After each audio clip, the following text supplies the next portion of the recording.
Hey everyone, welcome back to the Business of Tattooing. This week I'm joined by a super special guest and an old friend of mine, the one and only Reese Hilburn. Reese is a multi-hyphenate force, a renowned tattoo artist, a transformative business coach, and an integrative trauma therapist. We go way back, and this conversation's a long time coming. We dive into Reese's incredible journey from her early struggles to find an apprenticeship and her rapid rise to fame on TV, to the very public rock bottom she experienced when she was canceled for past mistakes. Reese doesn't shy away from the hard parts. Instead, she shares how that moment became the greatest gift of her life, forcing her to confront her shadows and rebuild her career and her sense of self from a place of authentic power. We explore the mindset shifts that allowed her to not only return to tattooing, but to build a massively successful, fully booked business while only tattooing 6 to 7 days a month. We talk about the fusion of spirituality and business, the importance of polarization and branding, and why your biggest shadows can become your greatest strengths. This is a conversation about resilience, radical self-acceptance, and building a business and a life that is truly aligned with who you are. Let's get into it. This is the Business of Tattooing. Yes. How the heck are you? I'm so good. I'm chilling. How are you? Same, chilling. Chilling. I love it. I love the whole green room and everything. It Thank works. you. I love it Thank so you. much. Yeah. Yeah, is this like where you normally do videos? Because it looks like different than what I see sometimes online. Yeah, this is pretty much it. I think it's a little blurry. I don't know why it looks Do like you my do stuff in the shop sometimes or like in Oh, your I house? do. Yeah, You have like a little podcast kind of like setup thing. I have I normally do I don't really do my podcast at the shop. I do podcasts here. And then I do Like where do you do all your like promo type reels at? Oh, yeah, I'll do them. I have like a next part into my office that I usually do it in because then I close all the blinds and have like really controlled lighting. And Okay. then I sometimes do them at the shop Okay, on cool. days like when I'm working, on days I'm tattooing. Yeah, yeah. Yeah. That's super awesome. Hey, Yeah. so it's been like forever. I was trying to remember the last time that I actually saw you in person, and I know it was way before COVID. It was at the Chicago Tattoo Convention, I think, but it Yeah. had to be like 2017 or something. Yeah, I'm trying to even think of like what you looked like then. I think that yeah, like it's been a minute. Yeah, it's I been a minute. know. Well, you look great. Thank you. Thank you. I feel like I look the same. Thank goodness. So I guess I just turned 38 yesterday, so that worked out. Yeah, yeah. You're doing it good. I do my best. Yeah, yeah. So let's first of all, thanks for coming on the podcast. Yeah. I was really looking forward to talking to you because I feel like you're a pretty pivotal person in the tattoo space.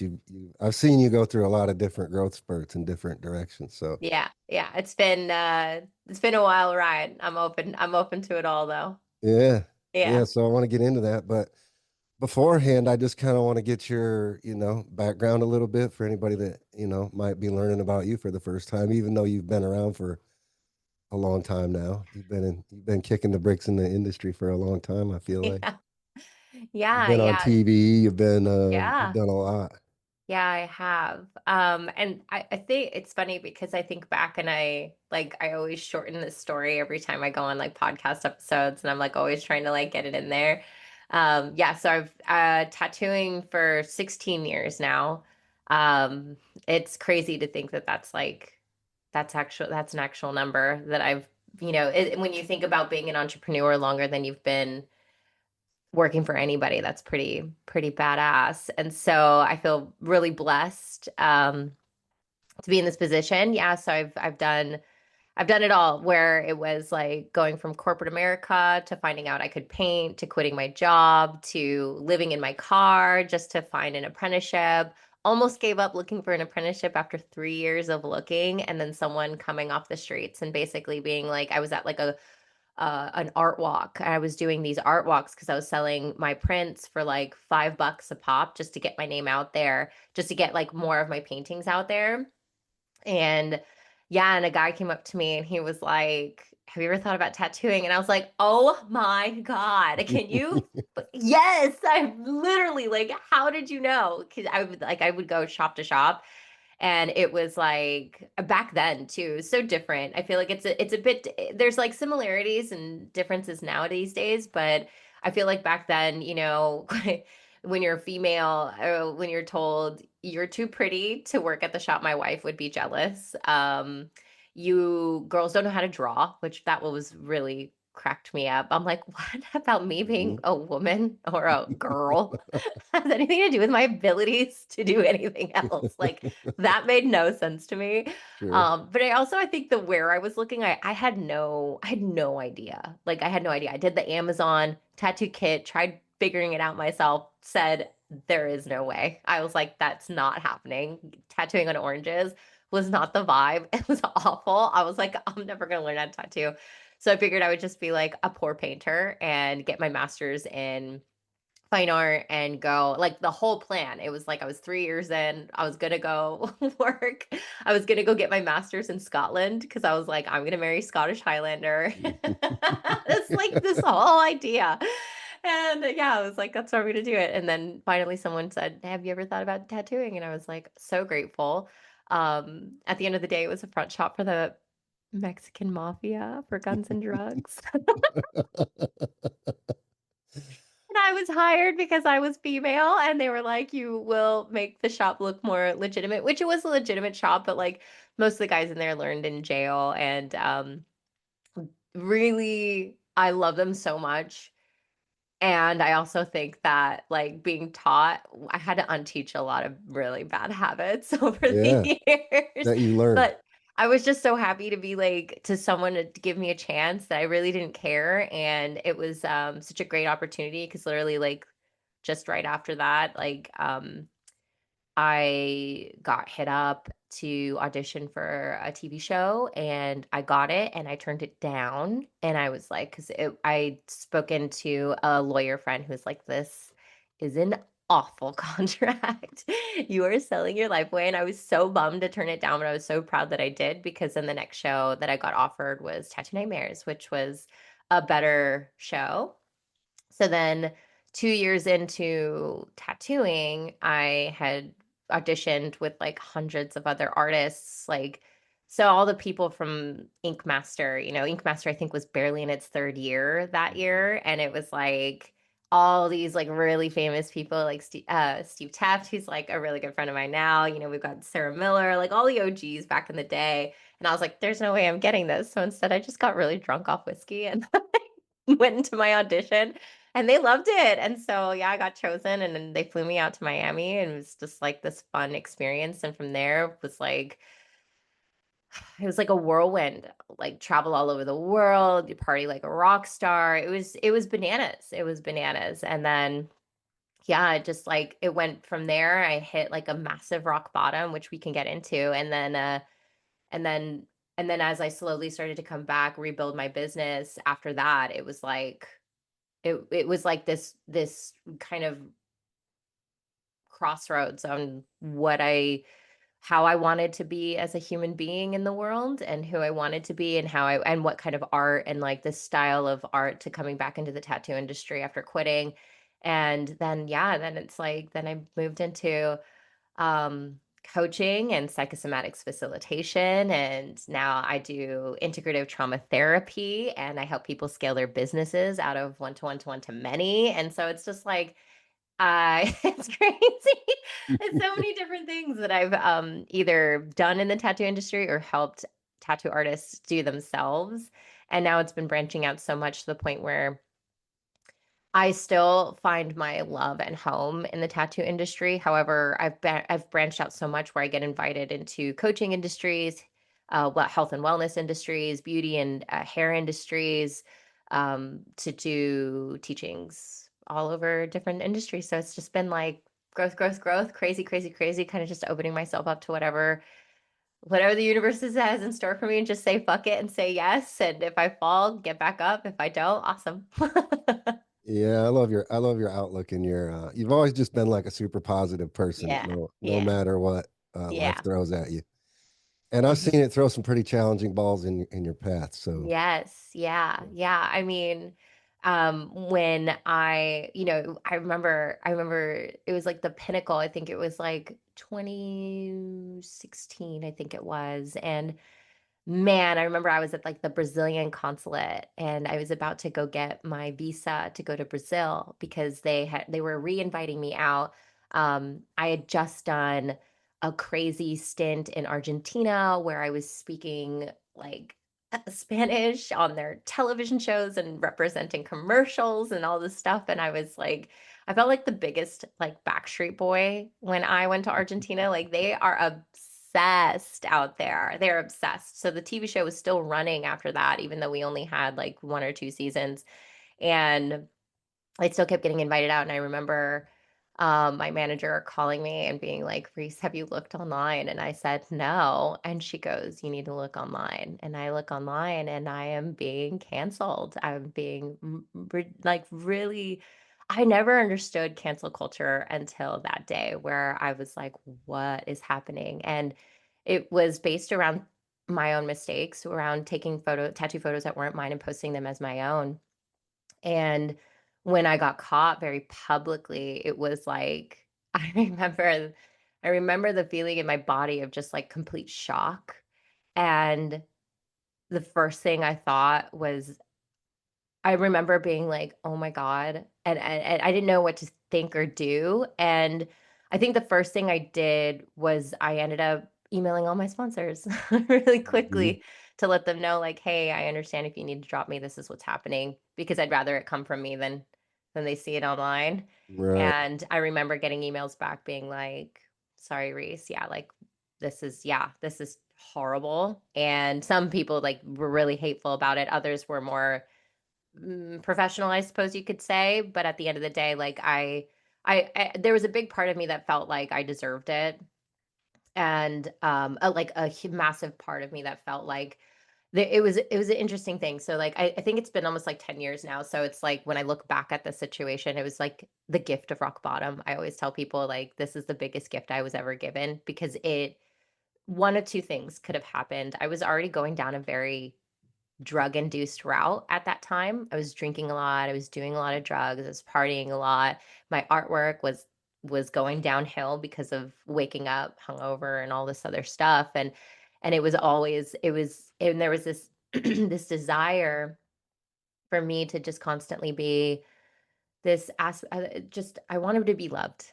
I just Hmm. wanted to be loved, and there's these moments in time I feel like where we don't know how to offer that to ourselves, and so we seek it outside of ourselves. And so that was, you know, a big part of why as I can kind of like decode why I would take tattoos that weren't mine and post them as my own, even though I was already successful, successful in the way that people saw success. And big reason is that, you know, how oftentimes, and I think this happens to a lot of artists, a lot of people, entrepreneurs, where we go out in the online space and we continue to compare ourselves.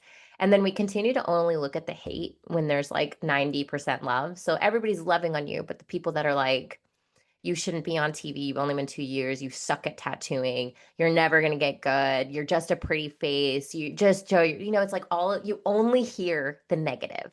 And so Right. the negative was just like weighing and weighing and weighing.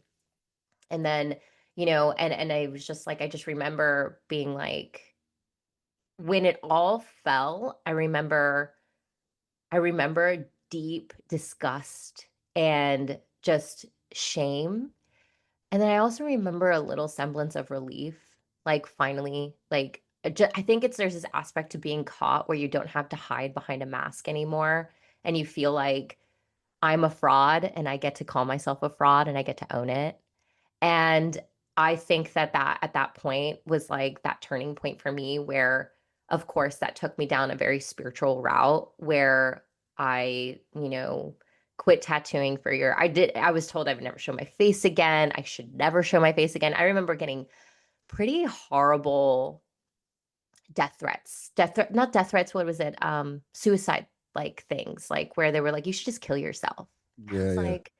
I was like, and as someone that does deeply care about what people think of me, I was really appalled by that level of the amount of people that had said similar things to being like, you should just kill yourself. You should just slit your wrists and never show your face again. You're pathetic. You're unworthy, just like all these different terms. And a lot I took it as like, I deserve this. And I remember beating myself up to the point of just like I quit completely. And then I started going on like a really spiritual route of like, maybe I'll just be a yoga teacher and I won't ever have to show my face. I'll never have to like deal with this anymore. But I think interestingly enough is that for some reason in my whole body, I was told to come back to the industry even though I was so scared. And I did it really quietly too. I was really scared. I was so scared to the point where I was like, if I get caught coming back, I'm gonna get canceled again. And I was so afraid of being canceled. But then over the years, I started getting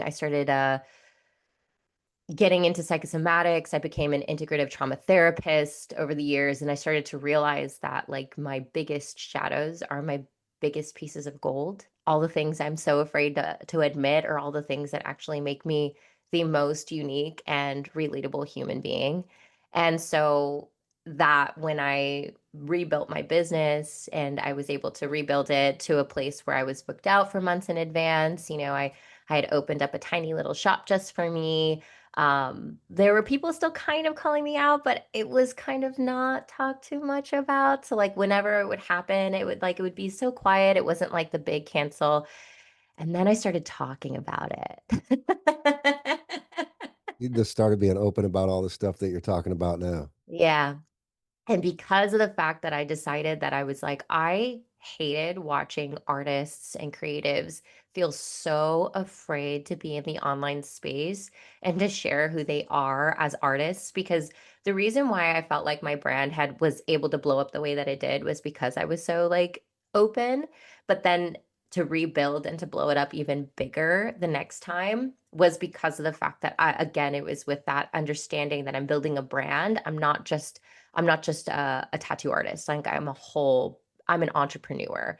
And as I started to shift that mindset from tattoo artist to entrepreneur, it became this opening door of like, well, I never want to see another artist not be able to make the money that they deserve to be making because of the levels of artwork that they're creating because of the fact that they're afraid to show up online because of hate. And that was like the biggest part of why I started coaching. And so then when I started getting into the coaching industry, I said, if I'm going to do this, I'm going to have to come out with this story because this is the whole reason why I'm doing this in the first place. So I Right. started talking about it a lot, and then I started getting canceled all over again, which actually this next time was so easy to go through because it was like, I already owned it. So you can't own me. Like you don't have power over me. And that was really the next level of like, wow. So let me help people market and create, and get themselves booked out. And that was when I started really helping. I created my own signature methodology I called it booked out, and how people launch their books to open and how to build a brand around themselves, but also just around their values and their beliefs and why telling their story is actually really important to their clients and to the people that they want in their spaces, because it's the reason why people will fly, drive, take a sailboat to come get tattooed by you versus the guy down the street that does a similar style as you.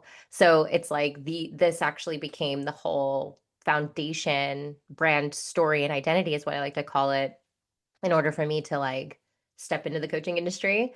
And it's so funny because like I remember getting called out again, like really hard, Reddit's, the posts and all this stuff. And I just remember it being like, it just like right over me because I was like, wow, this is so neutral now. And then that's when I kind of realized like I was onto something, because I was like, not only did I get to heal my own wounds of being seen as exactly who I am, which is, yeah, you know, I was a fraud. Yeah, I did this thing. Yeah, I did this. I'm also this person and this and this and this. And I own my shadows as much as I own the light. And so it's like when I do both of those things, and actually it becomes much bigger than me.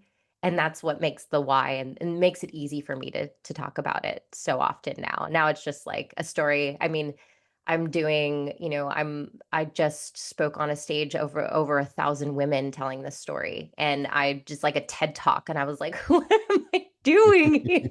Standing on this stage, there's my face. I'm like, this is crazy. And I'm telling the story, and there's and people are crying and they're like, "You're so brave." And I'm like, "I don't feel brave." I Right. feel weird, but it's like it's crazy that like this is kind of where it all led to. So I can't be mad at it. I can't. Yeah. I don't want to. I would never change it for the world. I mean, I'm really proud of the way I've handled it, and there's also things that I think I could have done better. But at the end of the day, it's like just presence is where it's at. Yeah, it's a cool story to hear the whole thing, put out there like that, and to get your perspective on that, because I remember when you were going through that, Yeah. and we had some conversations going back and forth. Mhm. But the interesting point was from my perspective, I never saw it as like a cancelable offense towards you, right? Like I didn't Mhm. view it like that. I Yeah. kind of I just tried to understand, the why, why would you Yeah. do that? And then understand, but I really thought it was um amazing the way that you really just stepped up and owned it. Like I think you really handled it well. And I think there's a valuable lesson in that story, especially in society that we live in today, where even more so, I feel like people are so like we talk about it a lot on this podcast. I talk about it with artists all the time. It's like clickbait is what gets the attention, right? It's like the rage bait. Like people just want a reason or someone to be pissed off at and be able to just throw stones all the time. It's like a prevalent part of our society these days. So Yeah. I often sit back and I wonder when people fall from grace. It's like, oh, take for example this, like Hulk Hogan just passed away, and there was like all this controversy online over some racist comments he said at one time on a podcast or whatever. And I Mhm. sit back and I think like, I look at a person like that and their whole entire span of their life and their whole career, right? And all the good things that they've done with their celebrity and their status, and then they veer off path for one time, or they say something out of context one time, or something that they regret right after they say it, and it doesn't matter. The whole world forgets everything good that you did, Mhm. and they only want to focus on that one dark moment, and they don't want to let it go. And some people can't recover from that, right? Like it's a really devastating thing to go through a cancellation like that on social media, right? So like, how do you find the strength in that? And then like, what is your message overall to like people that are dealing with that on a, that because we hear it all the time, the self-sabotage mentality where we Mhm. tell ourselves we're not good enough to do something, or we're not good enough to be something. Even you saying, I just spoke in front of 1,000 women, and like, what the hell am I doing here? I don't belong here. You know what I mean? Yeah. But you belong there. Yeah. But Yeah. you're in that inside part of you never wants you to believe that you're good enough. Mhm. And so when you're dealing with that on a magnified level across social media with potentially millions of people that know who you are, how do you recover from that? I think that the aspect is it for me when I think about that. So I consider that self-sabotage or protector part. So in psychosomatics, what I do is I love to get to the root cause of things. And so your psyche holds all these different parts of you. There's the exiled parts that we've exiled. We said, we don't like you. We don't like this part of us. So we're going to hide it. And then we have all these protectors that protect that part. So it's like, we have all these like, oh, let me just protect it. So the negative self-talk sometimes is like, what am I doing here? You know what I mean? Or like, I'm not good enough. That not good enough feeling is just a protection mechanism that has been successfully used to get you to stay in your comfort zone. Now, what I do is I actually separate myself. So I have a methodology I call the unmerging. And the unmerging is essentially that I just unmerge from subject object. So the object of everybody thinks the object is outside of them, like a phone or a plate or something like that. But actually, objects are internal as well. So objects like your thoughts, your emotions, these different things. So when I hear you're not good enough and I can unmerge from that, I don't actually take it as this is me. I take it as this is a part of me that's protecting me from what? let's dive deeper. So I go into the depth of this. And so because when I first started coaching artists on this, I did not understand why it was so fucking hard to fucking post a thing. I was like, you guys, what? Just do it. Like Nike says, just do it. But what I was realizing was that I was accidentally, not knowing, re-traumatizing people to do things that they currently did not have a relationship with their inner community, their inner self to do that. So there was no trust there. So that's when self-sabotage happens. So I realized over time, and the way that I've seen so many people have long-term results and massive quantum leaps within their business is because of the unmerging. So when we basically take these things that we're thinking and we actually practice not merging with the experience, not merging with the thought, it becomes more of a compassionate experience then. You're like, "Oh, you're so sweet. Like you're protecting me from something. What are we being protected from? Why am I so afraid of this?" And then it starts to go back into childhood of the first time you ever felt like you weren't good enough. And so then we start to heal and expand the capacity. Actually, what I call it stretching your comfort zone. So because the thing is that we're always to grow, you need to lean into your edges. It's never going to feel comfortable. It's like having a baby or, you know, you know, taking a poop. You're like, oh, I've got to expand in order, you know what I mean? Like, it's like all these things. It's like you want to make sure that you're going to feel uncomfortable in some capacity. And I feel like discomfort, if we change our relationship with discomfort, that's actually where we can do the things that we always wanted to do. Like I look at life as like such a blip in time. Like I don't want Right. to waste a second of it. Why would I waste a second of it thinking about what someone thinks about me before I even post this post? Like before I even do anything, people are already stressing over a future that doesn't even exist yet because they put it in their mind that this is what's going to happen and it's law. So for me, it's like I love to dive deeper into I love the shadow. I love shadow work. I love integrative trauma therapy, but I do believe that it's actually the most uh like timeline shifting, quantum leaping type of work that you could ever do for yourself in life and in business. So like since I teach it through the lens of business, it's obviously like I'm looking at it through that aspect. So if I were to tell someone, the like the overall lesson here is really it's like your body, your emotions, the thoughts you're thinking are actually asking you something. They're saying, "Hey, please look at me. I need your attention." But what you're doing is you're treating it like an unwanted child and you're abandoning yourself again and again and again. And when you stop abandoning yourself, you will actually do the things that you're afraid to do because you're like, oh, wow, I get to know myself just a little better. Then I get to share this with my outer community, like my clients or the potential clients. And then now I'm like, I'm healing and expanding my business all at the same time. I mean, that's really where it's at, I think. Yeah, I think that's cool. Is there like do you find like a certain demographic of people that like make that discovery? Like is it tied to a specific age? Like do people generally make that discovery younger in age or is it kind of just all over the place for people, different times, different places, circumstantial? Can you describe to me what we're discovering? So like discovering that you need to stop rejecting that, Yeah. you know. Yeah, I think we are in an age that everybody's waking up a little bit more, and I feel really blessed and proud to be a part of that age. I think I also am very tunnel visioned. I only am surrounded by people that are like this because I create my own community. So, like, I decided when I was, when I started coaching, I didn't see anybody else doing what I was doing at the time.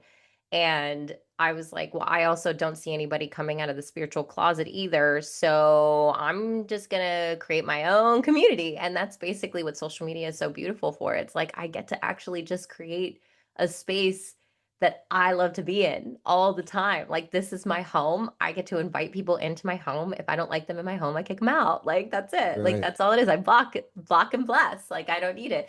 But otherwise, I'm going to be as true to myself as possible, which, to be honest, is the most polarizing thing.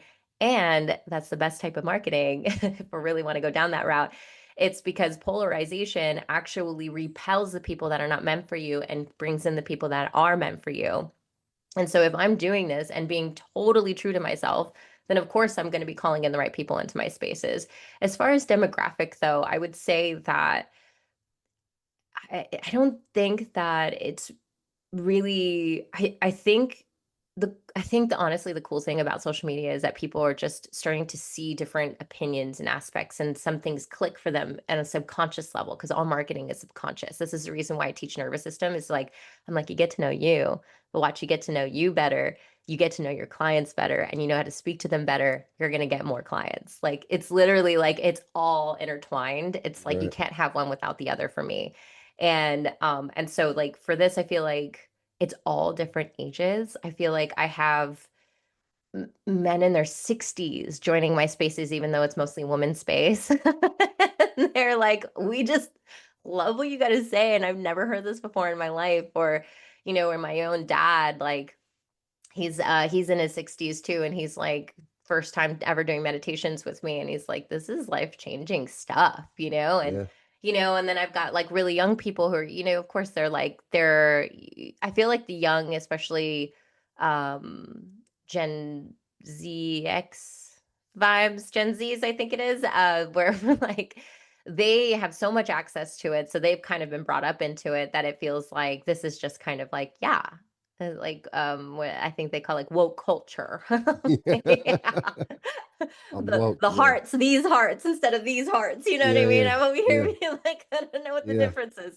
But like, it's like that. It's so like I feel like the younger they're very apt to being more open. I feel like the older generation, I feel like is also open, but they do have they're set in their ways. So I'm not really sure if I would put it into a demographic. I just feel like if you're searching for it deep, it's gonna show up and something's gonna resonate, and you're gonna all of a sudden follow. And then all of a sudden you follow this, and all of a sudden you follow that, and all of a sudden now your feed is filled with all this stuff that you're like, I didn't even realize I was spiritual. Now I get all this. Yeah. Or I didn't even realize that like I had trauma or that I had this or that or whatever, and then they just like kind of go down a rabbit hole they don't even realize. So that's why I think social media is such a brilliant piece of technology, because it's like here you have AI basically training itself to find out what you like, but subconsciously you are choosing what you like. You're not consciously being like, well, I want to do this and I'm going to do this and I'm going to like this. You're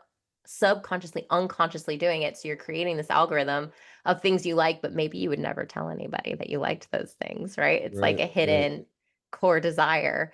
And I feel like that's like kind of how people kind of discover what the direction that they want to go in. Yeah, the human psychology thing is always really interesting, like from all Same, aspects, right? Even from same. marketing. I'm a marketer by, that's my true Yeah. passion in life is marketing. And so I'm always looking at the psychology. Even just yesterday I was having a conversation with our team internally, and I was like, I was at the store the other day and I was, contemplating whether I should buy a 2 liter versus a 12 pack of soda pop. And so I'm applying this to my own businesses. I'm like, I got to apply the way I think as a consumer to the way people that come to my business and shop. And I have to understand that psychology, because it's not just as simple as, oh, yeah, let's create this flashy graphic and put it all over social media. And for sure, that'll bring new people to our website. It doesn't work that way. You have to Hmm. find that trigger mechanism in people and what really gets them to go through that process. But I think in respect to like spiritual stuff, especially, we're like always looking for that spiritual connection Hmm. as human beings. And I'm just talking on a simple level. Like Yeah. I'm not getting into religion and all of that kind of stuff. That's No, way into the no, weeds. no, Yeah. nothing organized. Spirituality is No. just you just believe in something bigger than No. Your yourself. That's connection it. with the energy in the universe, simple, Yeah. right? That's spirituality. But I think like most people make that connection through trauma based experiences, right? Or they feel the pull to make that connection through trauma, right? Hmm. That, that's my experience from a psychological Okay. aspect. Do you agree with that? I can see where you're coming from in that. I also truly believe that trauma is such a deep word that people think it doesn't, we could call it like micro or macro trauma, really, because like even I saw it the other day. I was walking next to the library and a mom had her little 5-year-old, and she was like, "Let's go. We've got to go." And he's like, I don't want to go. I don't want to go." So she goes to leave him, and she basically abandons him in the library and leaves and he starts screaming, and he runs out to her and grabs her, and she's like, "I said we got to go." He's like, "Oh, mom, you're going to leave me."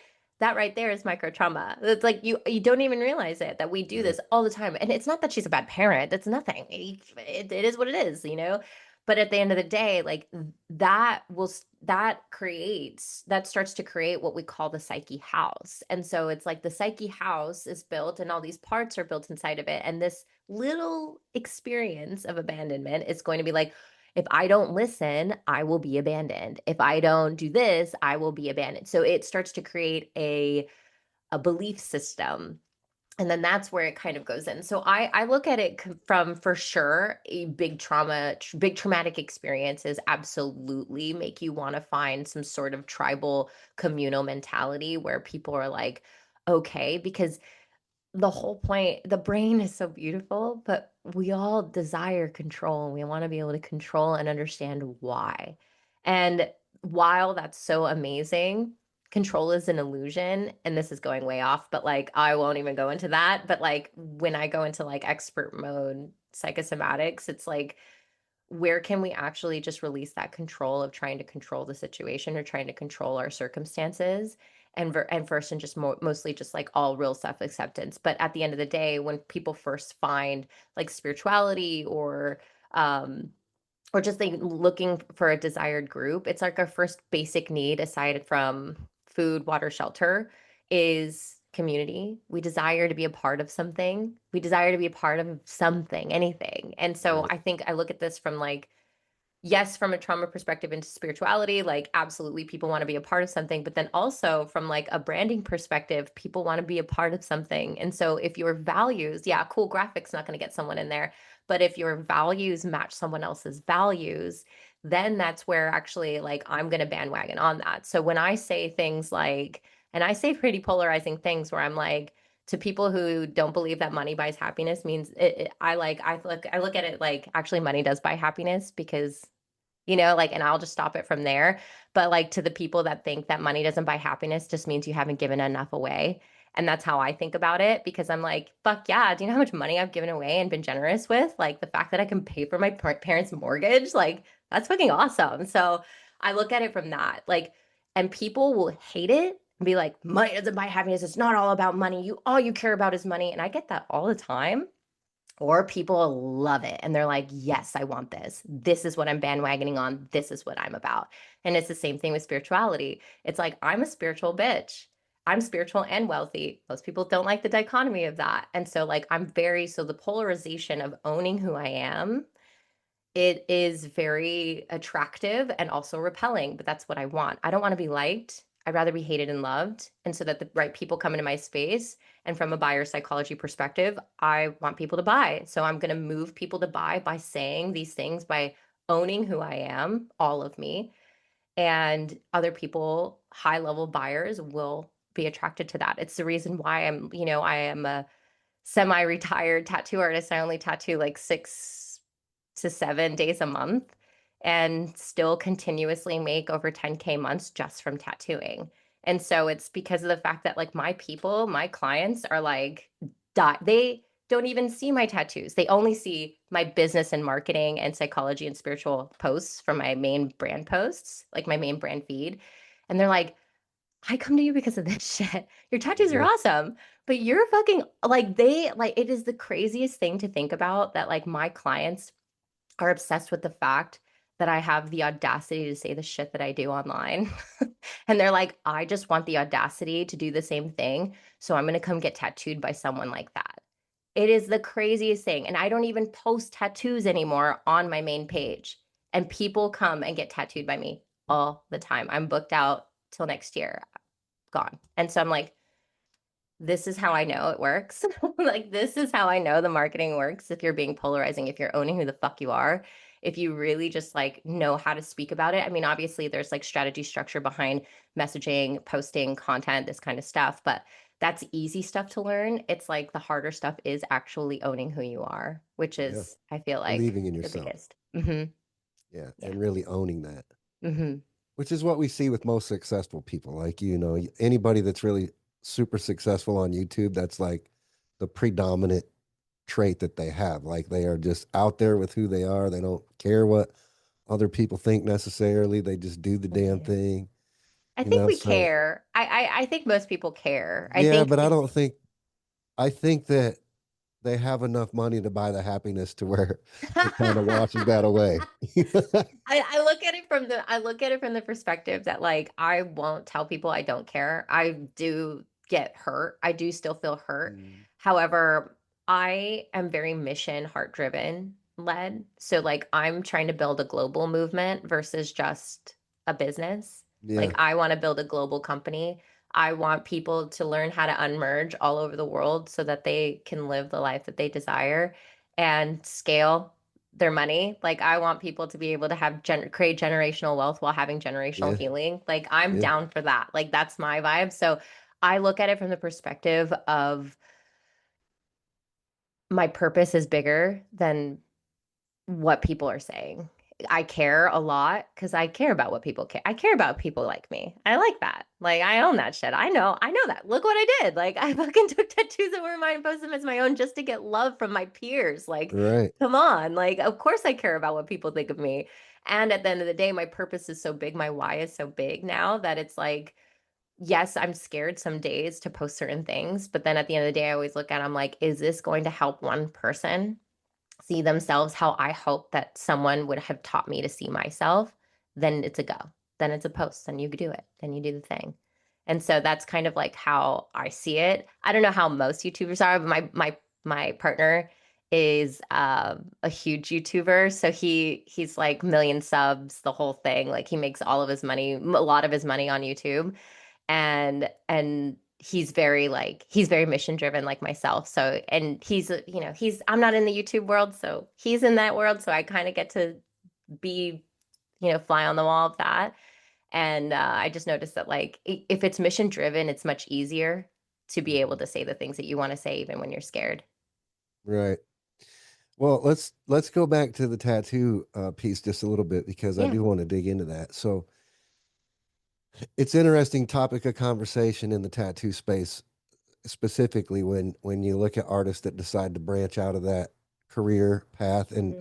take on a secondary career path. Like I Hmm. just had Kevin Beckvar on, who's in Temecula, California, and he just got into real estate a couple years ago. And so, he's like, I want to make that real estate money. You know what I mean? And I'm like, okay, cool. I don't have a problem with that. It's cool. Yeah. But I do talk to a lot of like hardcore Yeah. industry people, and they're not like really, they kind of shit on people when they go out and get another job or they want to take a path and diversify outside of tattooing. What are your thoughts on that? And how do you, I'm sure you said when you revitalized your career after everything you went through that you were still kind of getting some negative flack and some Yeah. things like that. So have you gotten, well, I have a two-part question. The part one question is, your clients in the coaching thing, I'm assuming, are not just tattoo artists. You probably have a pretty diverse customer base, different Hmm. walks of life. And then the second part of that question is, what do you say in regards to like a tattoo artist that might be thinking about going down a different career path and trying something different and still maintaining their tattooing on the side, but maybe they have interest outside of tattooing that they want to pursue? I look at it in a way that's like I totally understand the traditionalists. Like they want to stay in that realm. Fucking all the power to you, my friend. Like I love that for you. Like I love that for you. Um, would I shit on it? No. I think people that shit on other people is because they're actually just jealous. But that's where I'm at. Like I would never shit on someone or anybody out there if I would never trade places with them. So like if I that's what I'm like you know what I mean? Like I feel like the whole part of shitting, when you're at the top, you don't shit on people. Like that's kind Right, of how I feel. Like right. I'm surrounded by 7, 8, 9 figure earners all the time. And I've never heard them once talk shit about anybody. it's because they're in their own lane. They're like They looking don't like have this. time to focus on So anybody else. I'm like anybody that's shitting on anybody for any reason, it's like you're jealous. You don't have any other, maybe you're scared to do it. So I'll just throw that out there for anybody, and that's my polarizing thing to say about that. However, if any, like for me in my world, so I only did tattoo artists for the first 4 years of my coaching business. And then this year was actually the first year that I started branching out because I stopped teaching people. I did have like a couple of people from other walks of life, but I only focused on tattooers for a really long time. And then as I started to evolve, I was like, hey guys, like I'm evolving. And a lot of my tattooer clients like ended up falling off because like my tattoo artists ended up falling off because they weren't going in the direction that I was going. And I was okay with that. And I'm like, I'm cool with that. So because of the fact that now I don't only teach service providers to book out, like it's like now it's like go from one to one to one to many because I'm like, where can we maximize our freedom? Where can we create, more freedom within our life to spend more time spend more time doing the things that we love doing. And for me, that's big on family. And so like I don't want to miss out on my parents retiring and stuff like this. And I also want to spoil them rotten. So for me, that feels like that's my next evolution. So I decided to continue to go that route. So there's always a feeling in your body when you know that you're going to evolve, whether this be a tattoo style, whether this be um where you live, where you feel there's a nudge inside of you that you feel something. This is great. I'm not ungrateful, but I'm always open to more. And that's kind of like where I'm at. So it's like for me, I'm just whenever I feel that nudge, I'm like, yeah. And pivots are hard for a lot of people. That's why I don't judge the tattoo artist because pivots are hard. If you want to stay in this world because you know it so well, fuck yes. Like that's awesome. Pivoting is it's personal development on crack. You're really going to get to know how well you're going to hold the power when you realize your income dips, when you're not, when the comfort zones are off and you're like, wait a minute, I was really comfy here because everybody knew me. I did this thing. It's like, oh, I forget who it was, but it was a really famous tattooer. He used to only do Japanese traditional and then he went straight into neo-realism. And it was like crazy for him, but he's like, I don't give a fuck. He's like, I just want to do what I want to do. And I'm like, that kind of pivot is just as hard as like taking on another, like going on and starting a brand new business. Yeah, You know what I mean? It's just yeah, that's what I look at it as. So it's like the nudge is there. However, pivoting is really, really hard because everybody likes their comfort zone. We've done it once when we were young, but now that we're older, we're like, well, our circumstances have changed. Our lifestyle, how much money we pay for our lifestyle, are we willing to pivot and maybe see a dip? Can we hold the dip and continue to go on knowing that like I'm going to make a future I'm gonna make my dreams outweigh my fears. Because that's the biggest part is like, do your dreams outweigh your fears? And that for me is like every time I feel the nudge, I'm like, fuck, do I have to right now? I could just stay here. It's comfy, because like I'll be honest, like even though I've probably quadrupled my income since 2020. This year was a hard year because I pivoted in a direction that like a lot of people were like, this is different. And I knew I was like, okay, if I can hold for a full year and be okay with whatever happens, I'm going to make it through the other side. Like I believe that the difference between someone that makes a million and someone that doesn't is the one that did just stayed longer. Like that's it. I right. don't really think it takes a rocket science to figure it out. It's like I know how to stay longer than most. And that's the reason why I have seen the levels of maybe financial success, but I think of success even more as just feeling really satisfied and feeling really good and feeling really just fulfilled in the moment at any given moment, whether I'm making money or not. And that for me is like big success because I've seen people make lots of money and still feel unsuccessful. And I've seen people make no money and feel unsuccessful. And it's just Yeah, like I get to see the myriad of different things. And I'm like, what's success to me? But yeah, in this, I feel like pivots are hard to do it. There is a strategic way to do it, I think. And at the end of the day, like I also feel like a lot of people, a lot of tattooers that come into my world are ready for that pivot, and that's the reason why they hire me. The Business of Tattooing is brought to you by Electrum Supply, the industry leader in high-quality tattoo supplies designed by artists for artists.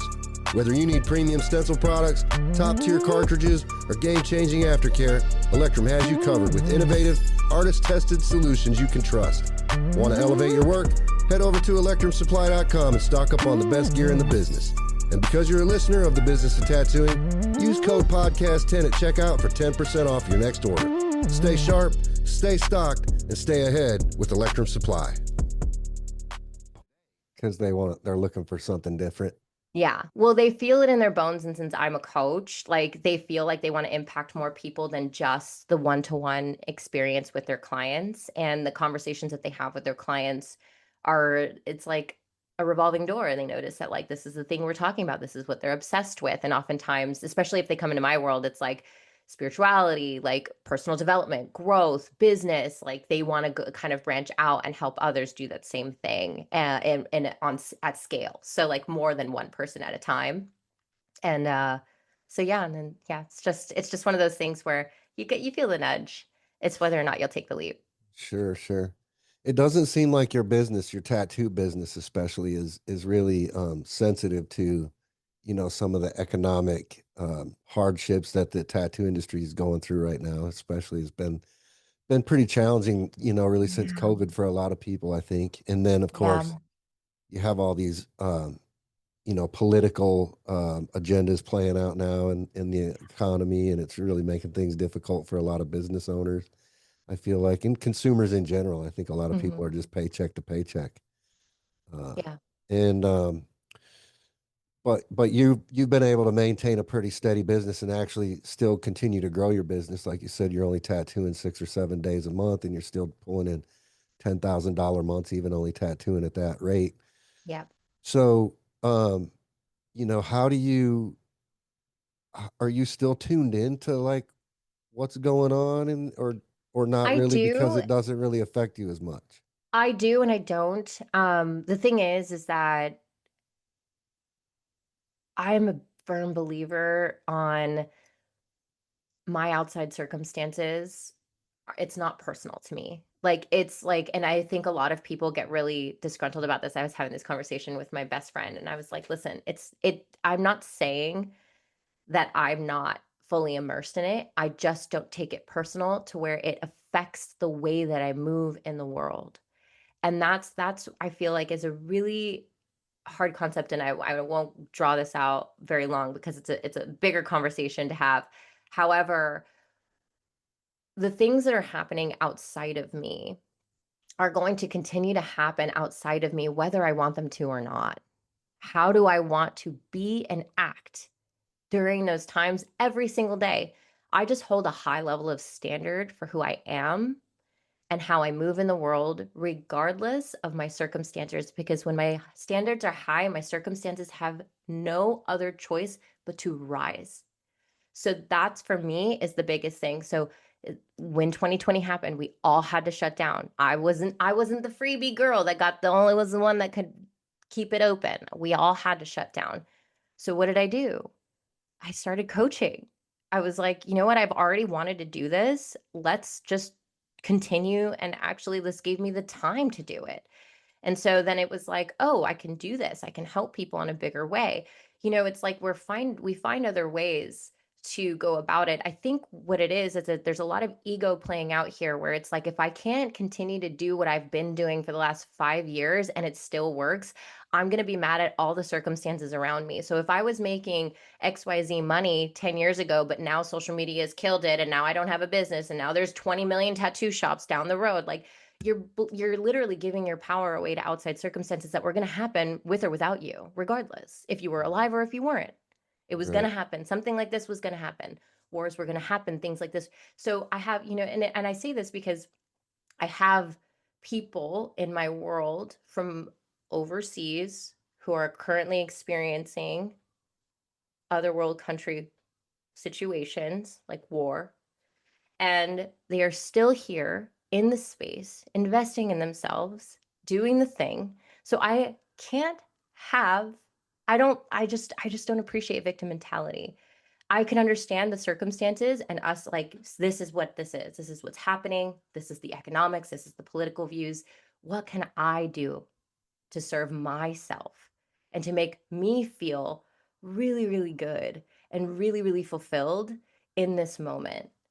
And if that just means that I go walk outside and take a breath of fresh air, then that might be what it is. Maybe I go put my feet in the sand or in the grass or in the snow or wherever you're at. Like the littlest things that you have control over, and this is just really all I see out there is it just giving people, hey, a wake up call that you actually have zero control.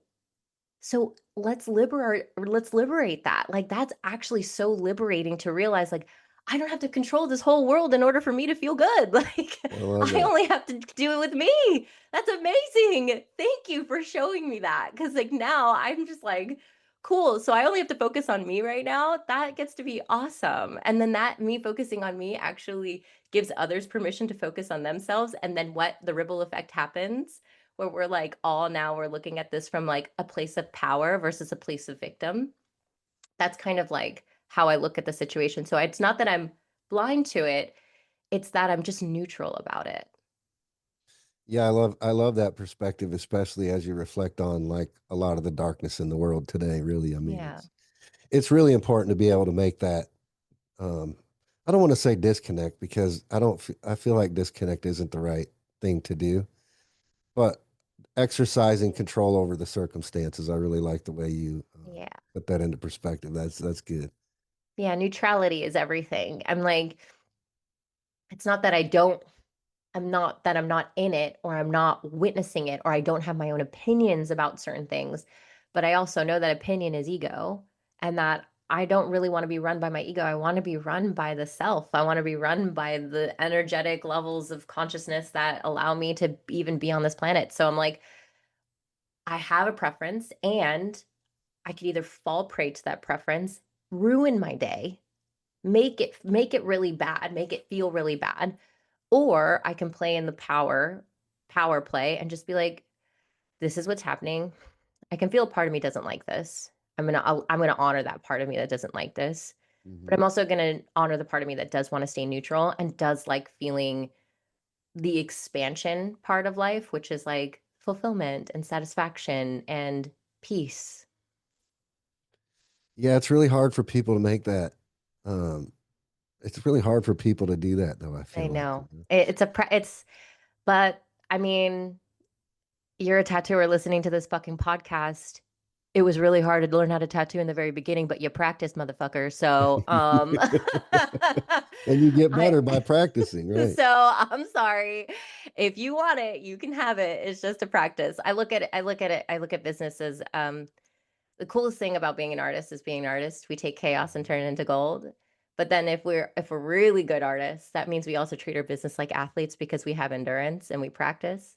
So it's like if I can be an artist and take my chaos and turn it into gold and be an athlete and use endurance and practice over and over again, I'm gonna get really good at what I do.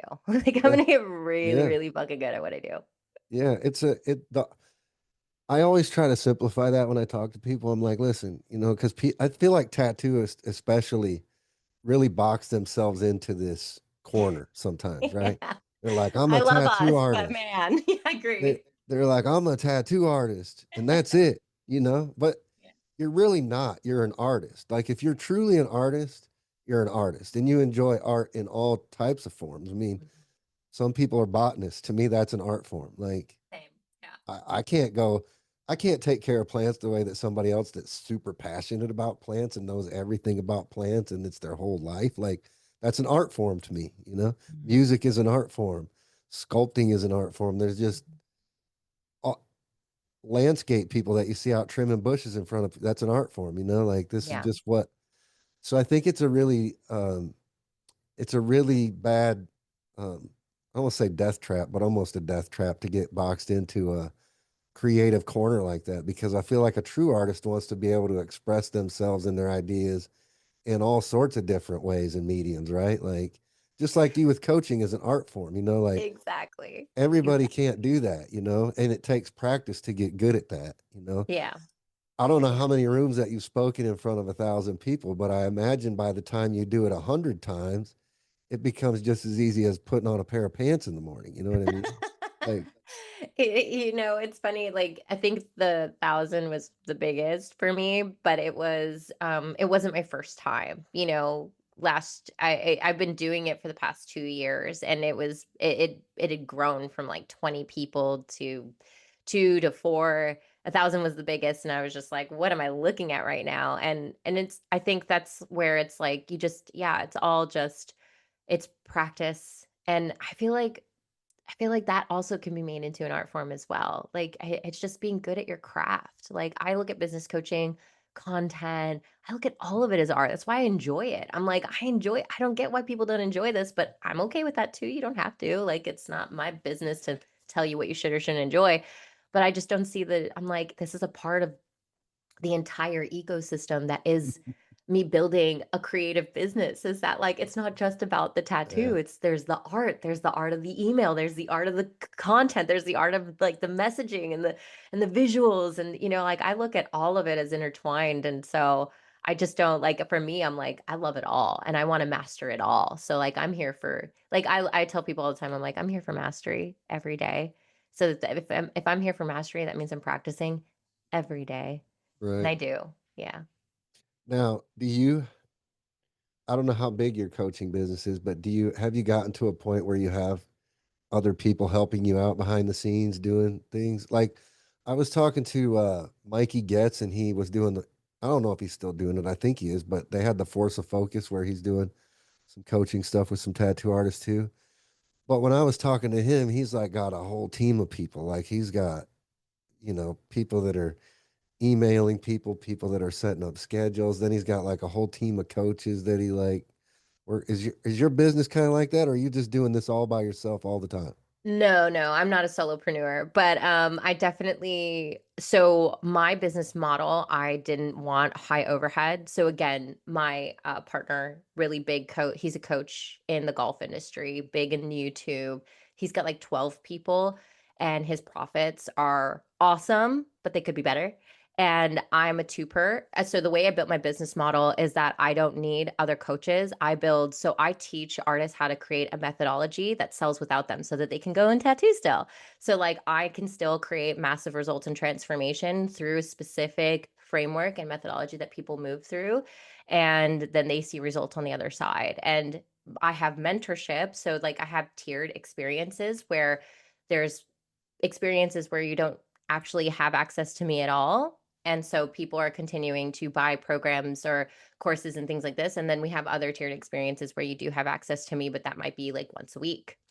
And so I've really trained my model to be about one to many. And I only have to have a team of 3.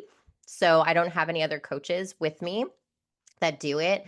Not that I pay. I mean, most of the time, what's so cool about my community is that like as I help build coaches within my community, so they basically can start a brand new business with me, or they can take what they're already doing and like really structure it correctly, or in a way that really supports them and their desire and their lifestyle. Because I knew that my lifestyle, if I wanted to build a multi-million dollar company, I didn't want it to have to feel like I had to have 100 people under me in order to pay them all.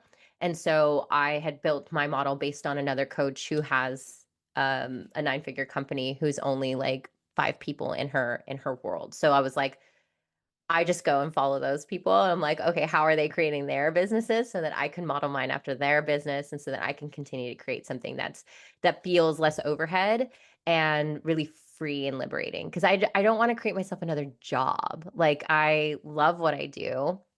And I love my freedom. And I love that like my mom could call me in the middle of the day and just say, "Hey, do you want to hang out?" And I can say yes. And I Yeah. can still continue to create income and have people buying from me and getting massive results through my work while I'm having mimosas with my mama.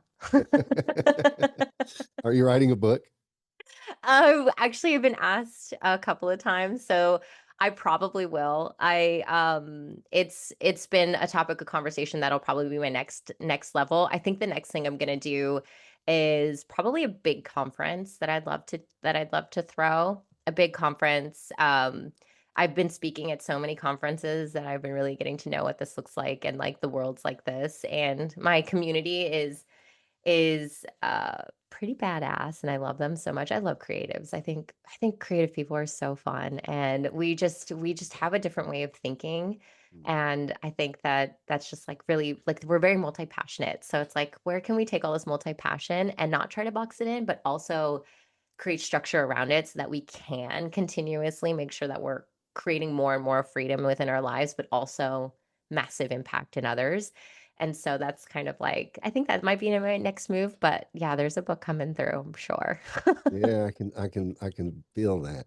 Yeah. But a lot of people say that to me. They're like, are you going to write a book soon? I was like, I will. I'm Yeah, just I not can on the feel radar that. right I now. think, it's interesting because there are a lot of people out in the coaching space these days. Like there's Yeah. just It's huge. It's it's a huge. huge thing, right? And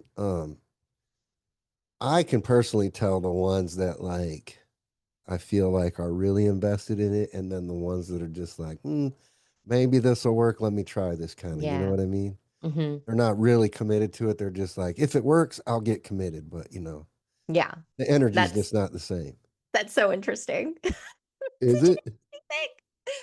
If it works, then I'll get committed. That is like such a backwards thing to say for But someone. there are people out there like I that, know. And I'm like, what are you talking about? You have to commit before it works. Like you got right?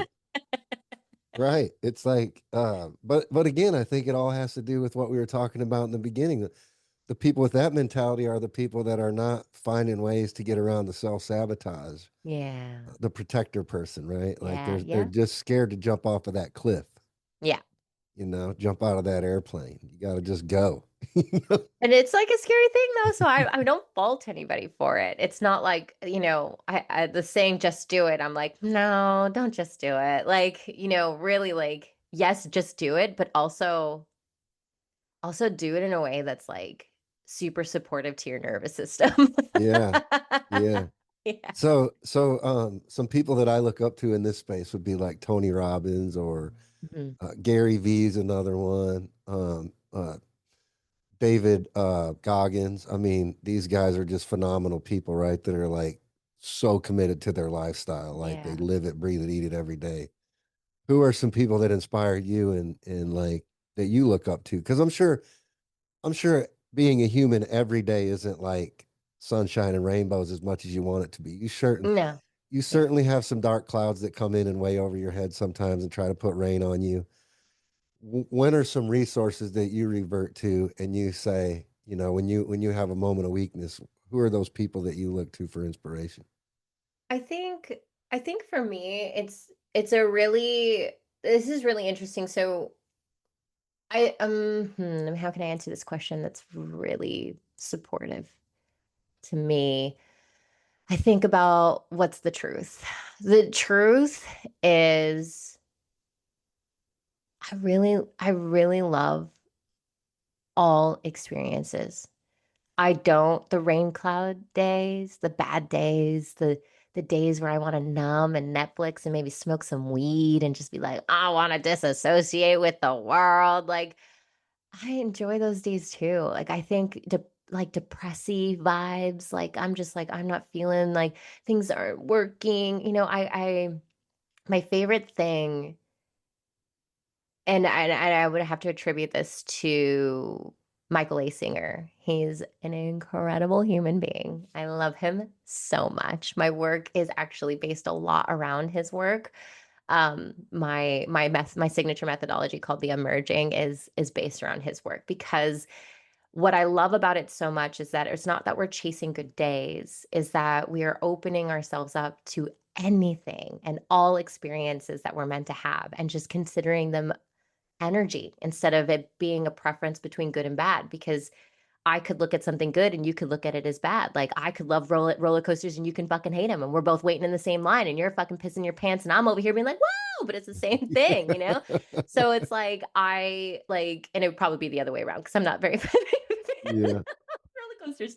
But like I look at that and I'm like, can I just be open to what life has to offer and let life and just be a good life artist? And that's really where it's at.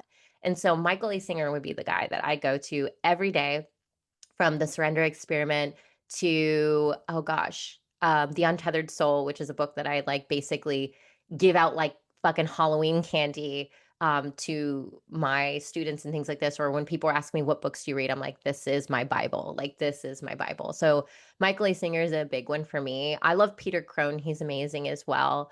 The way that he calls it like the mind architect, the way he architects around like certain things. But I what I love about neutrality is that neutrality is such a peaceful feeling that I'm like, can I just have neutrality when someone cuts me off in the middle of the road and I just get really angry about it and I just laugh at my anger right now? Can I have neutrality when I'm feeling like nothing is fucking working and nobody loves me and nobody wants to buy from me? Can I have neutrality when people cancel on me morning of, you know what I mean? Like, can I allow myself to have the feeling of anger and disruption and also just be like, oh, I'm open to this feeling as well. Because I think what happens is that we try to hold it down, like, I don't want to be mad, or I don't want to be mad, or I don't want to be sad. And I'm like, well, no, actually, like, let it happen. And I think that it kind of like emotions are just like language of the body. It's just meant to move through you. And if you just let it, it's like, it's actually just a really beautiful experience that you just continue to stretch your capacity. And I look at this like if you really want to play in the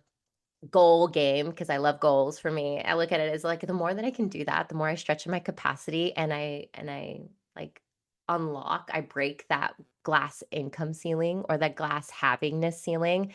Since I speak a lot in money, I always talk about the income ceiling, like where we have this income ceiling, but it's like energetic income ceiling. The way that we kind of remove that is like just letting like letting life be happen all the time. And so, yeah, so I'd say Michael A. Singer would probably be the best one to that has taught me the best about how being a life artist is like the way I want to be. Yeah, that's cool. Let me ask you this question. Um, do you feel like how how high is the bar for Reese? Like how high does Reese set the bar for Reese? You know what I mean?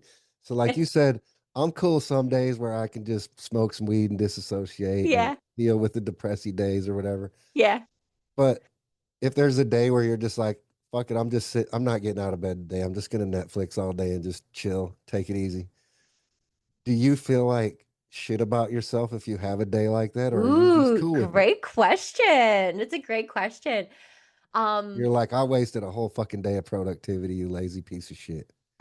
You know, because you that's what I know, say to that's myself. such a protector. It's such That's a me saying protector. that to me, by the way. Right? Like, so I feel like, because like perfect, like what is it? Like perfectionism, right? Mhm. Perfectionism, like people like to wear perfectionism like a fucking badge of honor. But whenever someone says is like, I'm a perfectionist, and I'm like, oh, so you're overly critical with yourself and tell yourself that you're so horrible until you're not good enough and then you don't do anything. Yeah, that's awesome. I love being a perfectionist for you. Because perfectionism is literally you just over criticize yourself until nothing into nothingness. Right. And the only way we know how to move is through stress. We're like, oh, I've only learned how to teach myself how to move or to get better at things is by telling myself I'm not good enough. But we've never experienced the other way. We've never experienced the other way where we're like, can I, instead of moving moving because of pain, like mean talk, can I actually move because of desire and like move because I'm devoted to it? So, for instance, I look at this like gym, weight, body image issues, I've had them. I know my girlies out there, we have them, men out there, you have them. We love you. And it's like, oh, you look ugly today. And then we get ourselves to the gym, right? You look ugly, you dirty little whore. You go into the gym. Or you look at yourself and you're like, wow, I'm looking really good today, but I could feel a little bit better. How about I go to the gym? Right. So there's two ways to going about it. We like to push ourselves and punish ourselves, which is a fun way. And then we have this other way. So, like, I kind of like taught myself how to choose which one I really want to operate from. So when I have bad days, it does not mean that I don't berate myself. It just means that I know how to catch it when I do. So whenever I'm like, you lazy little bitch, and I'm like, oh, Who I'm said like, that? oopsies. You're cute. I love you. And so like the thing is that again, when I call it the unmerging, is I just unmerge from the voice. I'm like, oh, I do think I'm a lazy bitch. That's really interesting. Okay.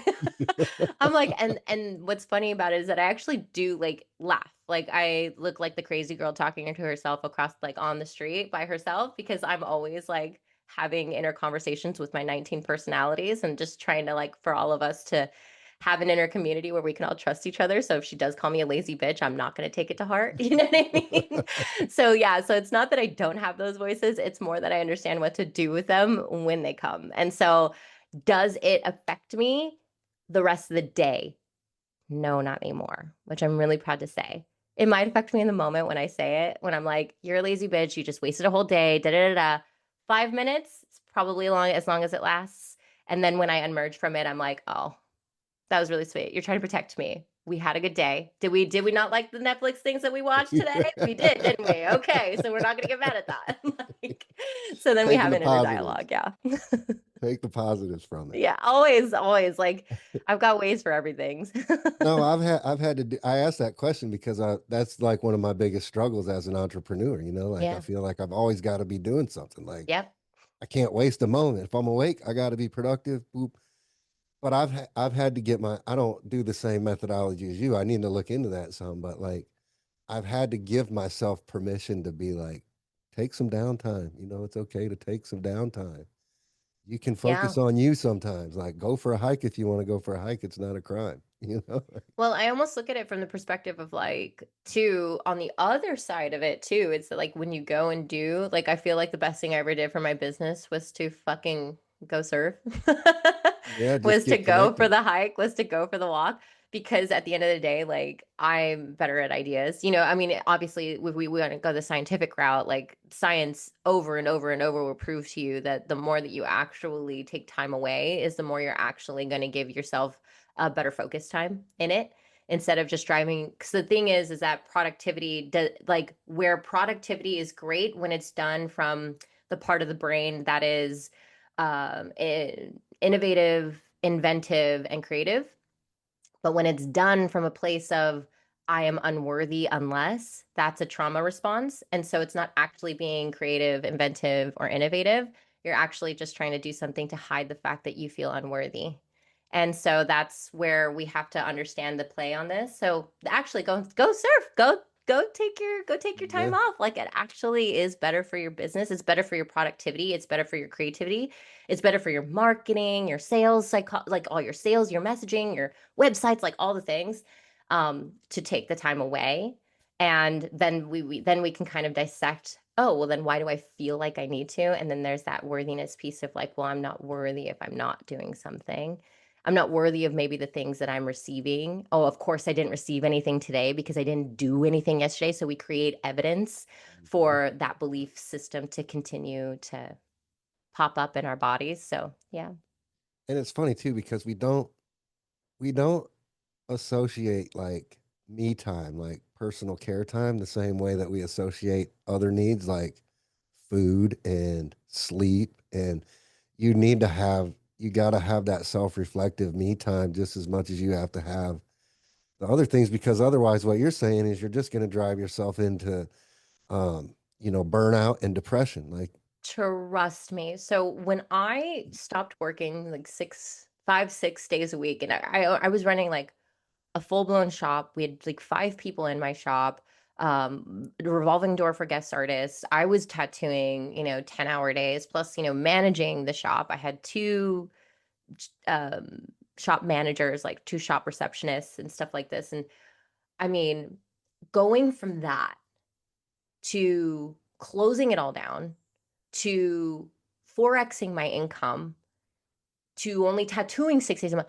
the amount of time I had, I was like, this is what I wanted, but I don't like it. I remember when that happened. I was like, I still have to like recommit to the present moment every single day because of the fact that like I feel it. I'm like, I'm not doing enough.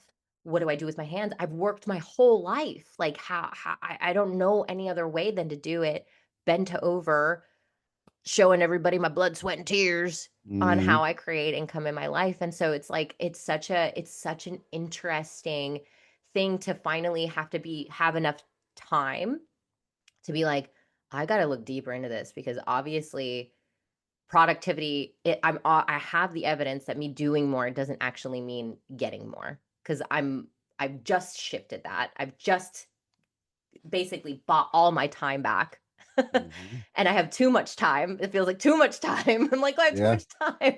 Like, where is this coming from? I actually get time to spend with my family. I actually do. I have all the things that I said that I wanted, the reason why I created this thing. And why does it feel like I'm not worthy of what I'm receiving because I'm not doing the same amount of work per hour as I was doing then? So it was a huge, like, eye-opening experience that when you start to realize like how much you put your worth in your productivity and how much we've been trained to do this. So it's not just you, it's society. It's Western society, period.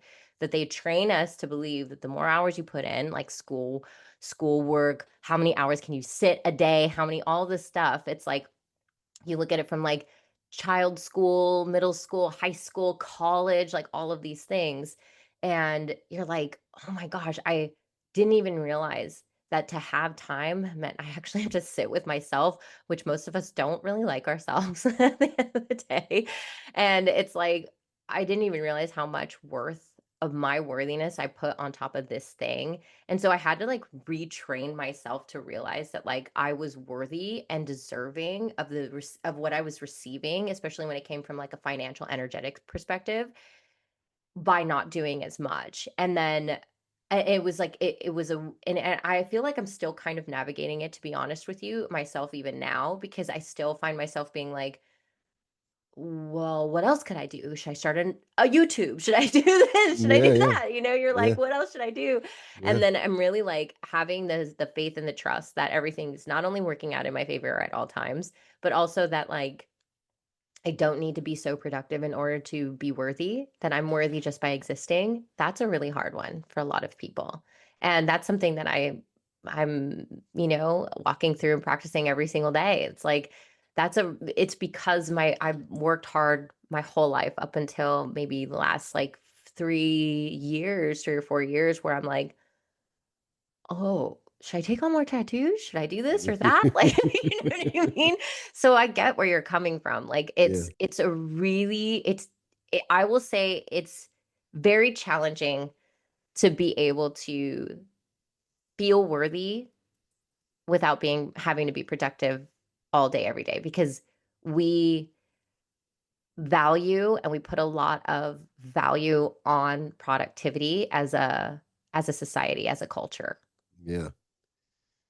Yeah. I think it's interesting because, like myself, like the things I struggle with the most as a business owner are so entrepreneurship is definitely an art form, but I would consider it to be one of the most sloppy art forms that there are in regards to like, and I say this with context, right? I mean, when you look at all the different aspects and components that go into running a business every day, it is hard to have a pretty picture in front of you. Like it's Oh, for just so much sure. chaos and noise everywhere.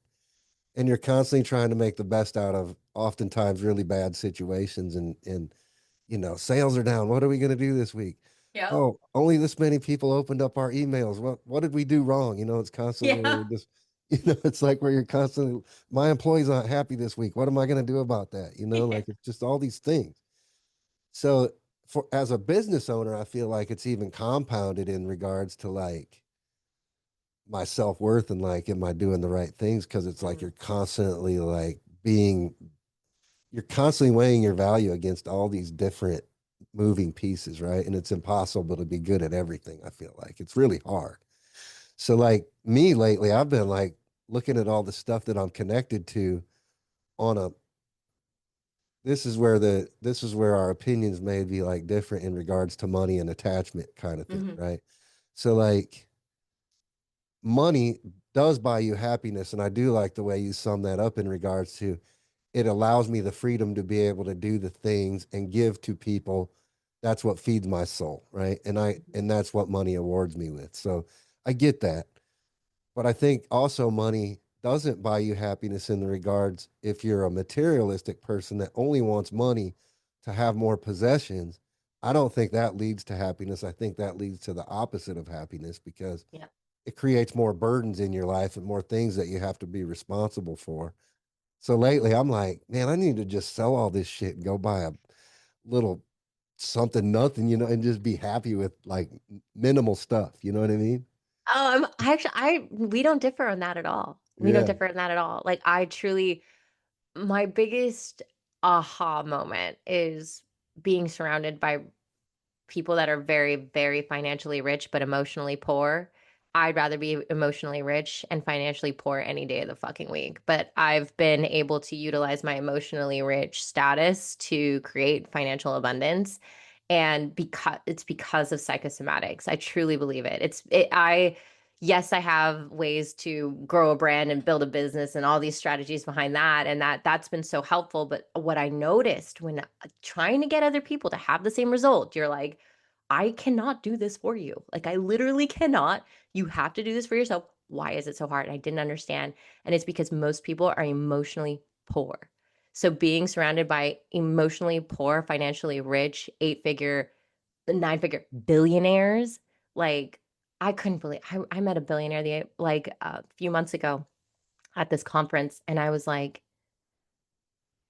and it like broke my heart. Is like the loneliest billionaire I've never met one, so I guess the only one I've ever met. But like I was like, but it felt like the loneliest thing, like just all by his lonesome, like it's just like for me, that sucks. I Yeah. would like keep your billions. I don't need none of that. Like I don't need none of Right. that Right. shit.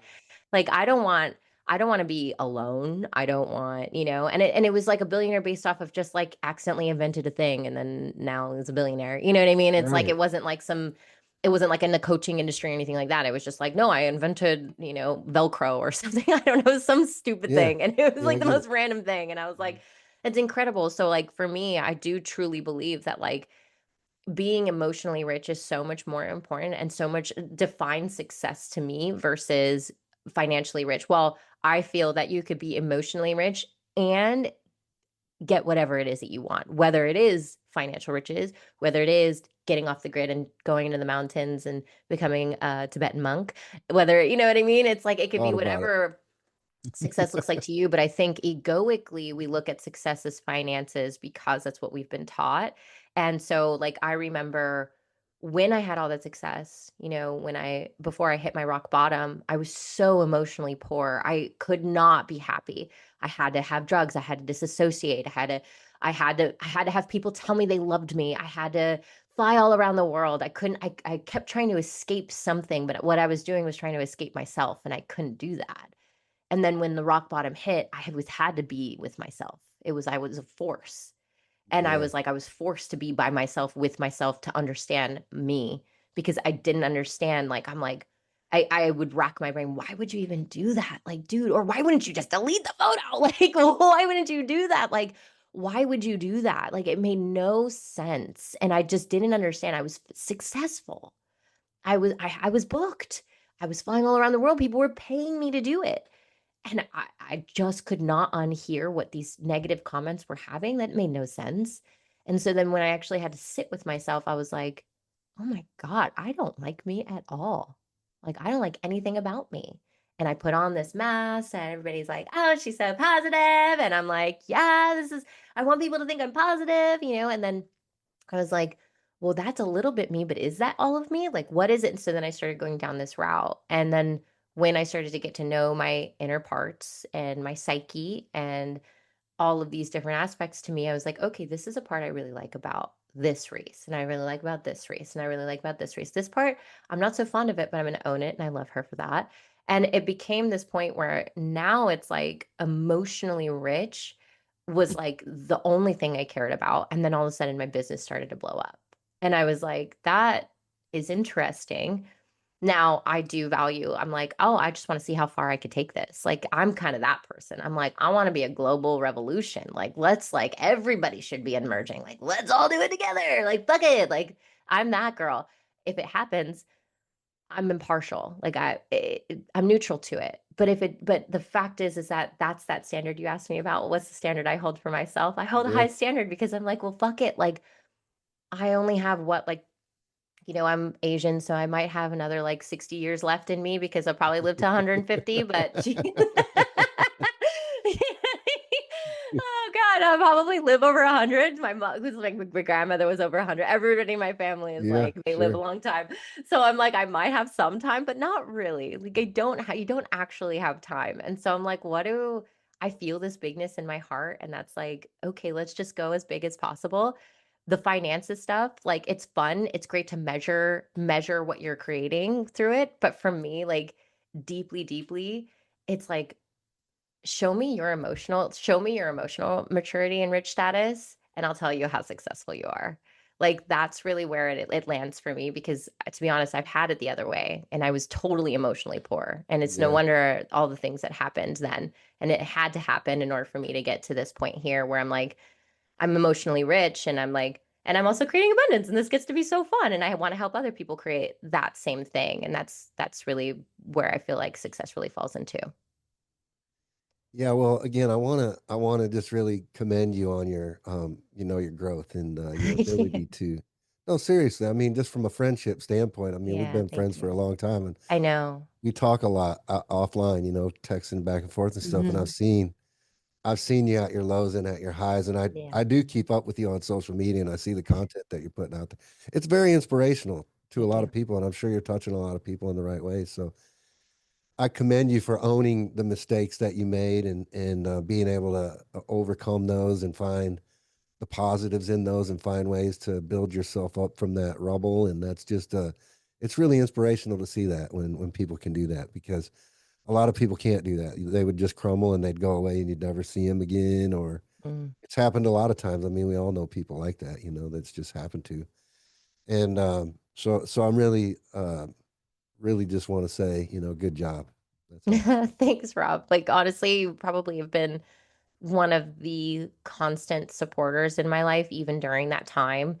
And I've always been so moved by that to really, truly. And I just want to say thank you so much for always just, I'm not sure if it's the word, like, give it benefit of the doubt, but more just like seeing past my mistakes, and you've always had a big heart like that. I think that's the reason why, you know, um Electrum and in the business is like the way it's pivoted even now for you. Like I said earlier, it's like pivots are hard. And so the fact that you've been just continuously doing it and I hear a lot of things going on in the industry as well when it comes to even the supply chain on your side of Yeah, things. And yeah. so it's like you've always had, I mean, this is the reason why I think we're friends. It's because you've always had like a positive outlook on it and you've always had a high level of standard, which I so like admire.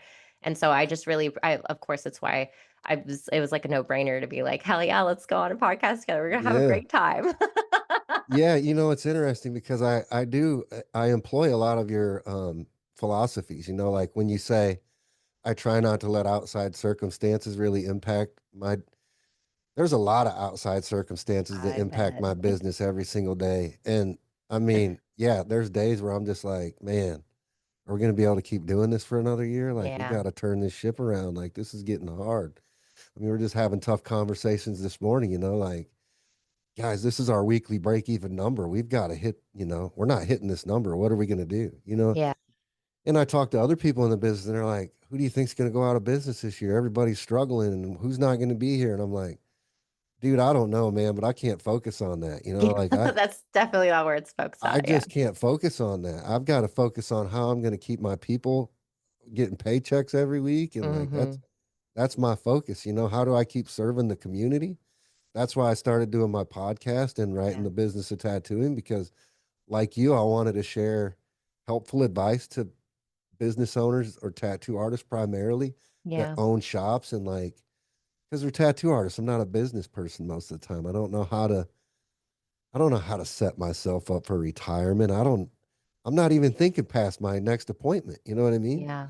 Yeah. And I think, but see, the thing is that that's why I love the like no gatekeep policy because I'm like, when we're all winning, we all win. Like it truly is like if when you rise, we all get to rise. Like Right. this is why I think it's so community is so important. And this knowledge that you're offering is so important because when it's like, you do better, we all get to do better. Like we all get to reap the benefits of everybody rising together. So when we kind of I think that's the reason why it's like the way you lead, you become the example. So like for you, Rob, like from me to you, it's like you've always held you've always like have been so supportive, such a such a great cheerleader. And like you always send me texts every time you're like, hey, I just love you, whatever, I saw you last Yeah. post, it's so good, and shit like that. Like just always just reaching out and always like making sure that we have a lifeline together. And I always knew that like if I ever needed anything, if I really desperately needed anything, that you'd be definitely a person that I could like lean on. And Yeah. so Yeah.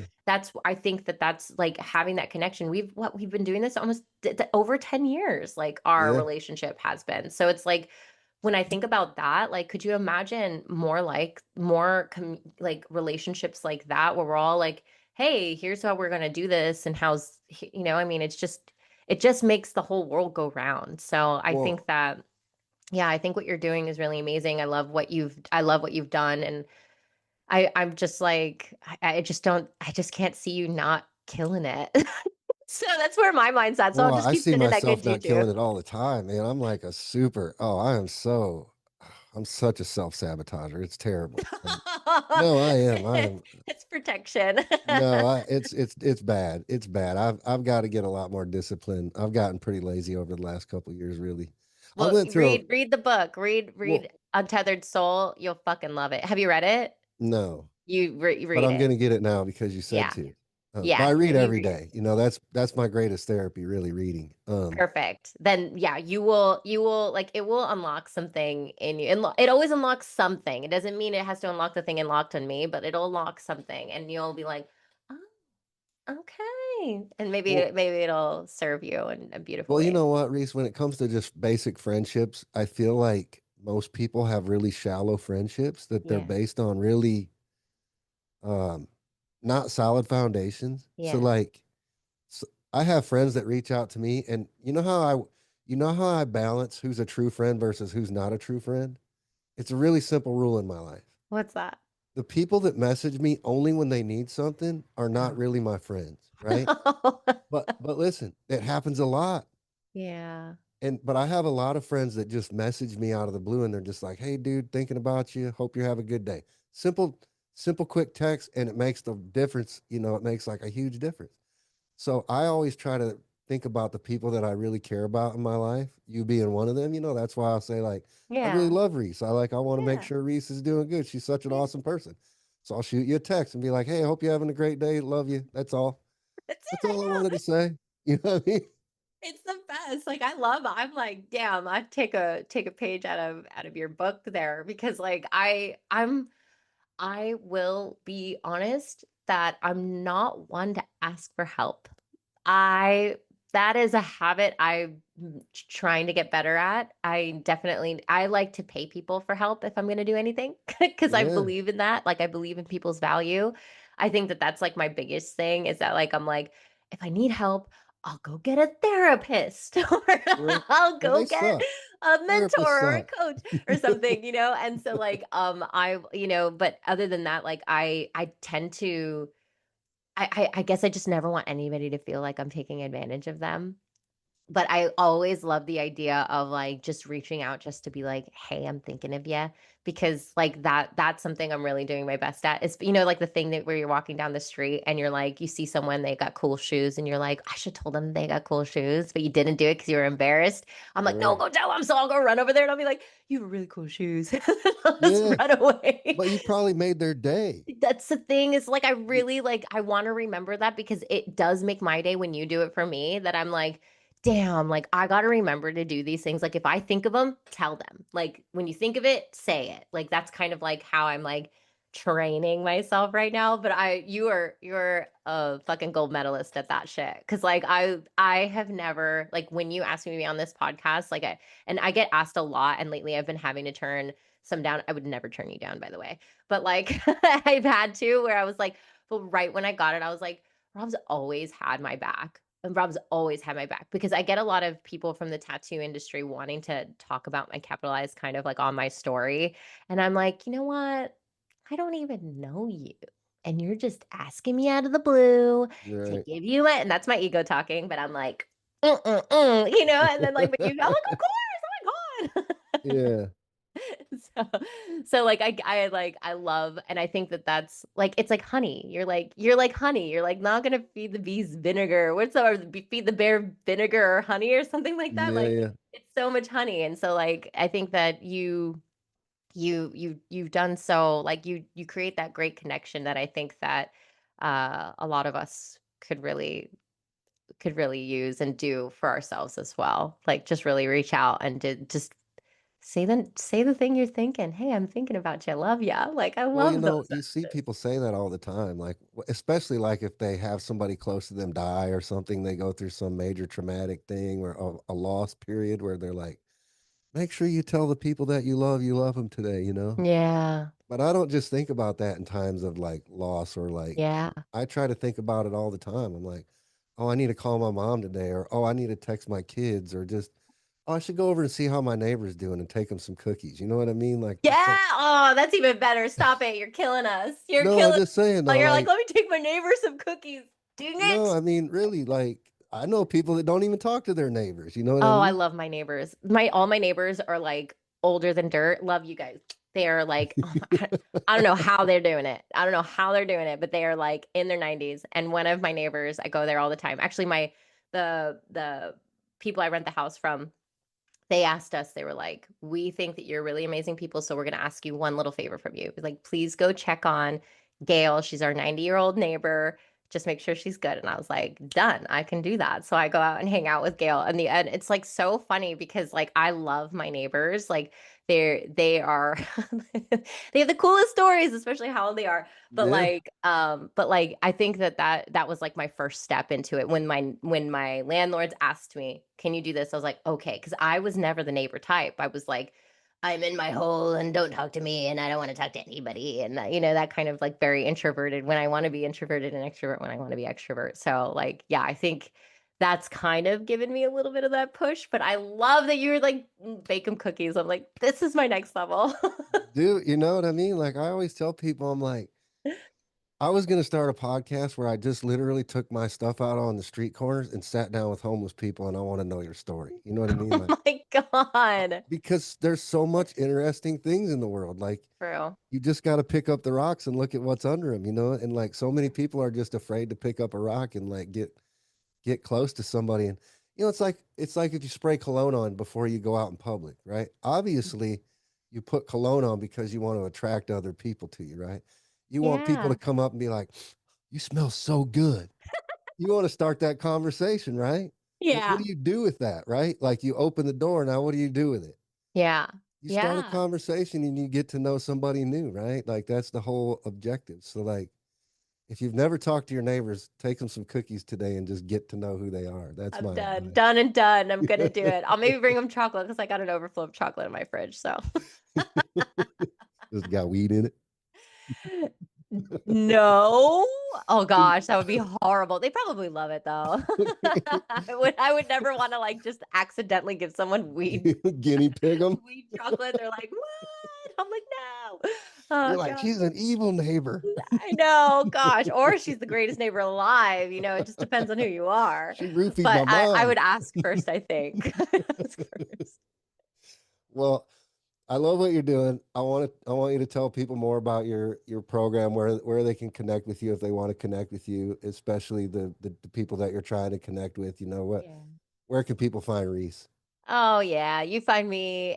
Just look up the Art of Reese. I'm pretty much everywhere. Literally Google it. You can find me on Instagram, TikToks, like all the things. Yeah. So the Art of Reese. I have all links there that lead to different offers that I have for people. Anything from free all the way up to close proximity. So if anybody out there is feeling the desire to start creating embodied wealth and passive income, I'm your gal. That's awesome. Yeah. What's next for you then? You said you're going to do some more speaking events. Like, Yeah. I what's your mean, next goal? that's a great question. So I think I've gotten to the point in my life where I'm like, wherever life takes me, just hold my level of standard. So I just have a really high standard for the way that I operate in life. And this doesn't mean that I have like I mean, I do have a really heavy routine. That I run at 4 in the morning. So Yep. but like, I mean, more so from the just from like just opening myself up to like everyday life. Like I truly hope that everybody on this podcast looks at themselves as no longer as just a tattooer, as like they look at themselves as a life artist. Because when we take raw material of life and we turn it into gold, like that just feels like the most fulfilling thing in the whole world. And we're really lucky that we get to do that. So I feel like a lot of people don't see themselves as artists, and that's like so unfortunate because like the being an artist is like pretty much like the coolest fucking job ever Yeah, in our world. it is. But I would say like goals would be definitely writing a book would be a big goal, but that's not the one that I'm like especially going after next. I think for me it would be I'm looking to do like a 150 person retreat. And so I really want to do something big and do something really embodied and spend a lot of time in the middle of the jungle somewhere, maybe Costa Rica. Yeah. So we'll see. We do have our next one that's coming up in Costa Rica in June. So to anybody that's feeling vibes to come out and wanting to just really step into their next level of embodiment, then yeah, that's the place. We already have like 20 people going. So that's going to be super exciting. And all are pretty much artists. Like everybody, like, yeah, tattooers love a good luxury retreat. So, How's the demographic of that looking? what do you mean? Like, as far as like who comes? Yeah, is it like mostly, you said a lot of your clients are women. Is it Yeah. mostly women? Is it all women's retreats? We normally do have only women that come, but we are so open to our divine masculine men that want to come and join us. I do have men in my spaces. They are I consider I don't really just speak to women. I like to say humans Sure. because I am a whole demographic of non-binary, transgen, whatever, all the words, and I love it, and I love all my people that are in my spaces that are in different communities and, you know, um, are of different cultures and different things like this. So like I'm an open book, but I tend to attract the feminine perspective. Gotcha. Gotcha. The feminine persuasion, I'd say. Gotcha. So yeah, so I mean, but all is welcome. So Okay. yeah. Good news. Well, Yeah. again, thank you for not turning me down and thanks for spending time with me today. I I turned love you down, but being I love you so much. well, it's been way too long since we've like talked. And I know. also we need to, our paths to Yeah. cross Yeah, again. yeah, you'll have to let me know what, conventions you might be doing and stuff like that, if you guys are still doing them and all that kind of stuff. Well, I wish you nothing but success Thanks so much, Rob. growth and continued development. And I hope you'll do well forever. Aw, same goes to you, Betty. I love you so much, and, yeah, let's definitely connect. I've got your number. I'll text you. That's a wrap for this episode of The Business of Tattooing. I appreciate you tuning in and being part of this journey to level up the industry one conversation at a time. If you found value in today's episode, do me a favor. Subscribe, leave a review, and share it with another artist who could use this knowledge. Got questions or topics you want me to cover? Hit me up on Instagram at NoFlashNinja or email me at rob@electrumsupply.com. And remember, tattooing is an art, but running a successful business is a skill. Keep pushing, keep learning, and I'll catch you next time on The Business of Tattooing.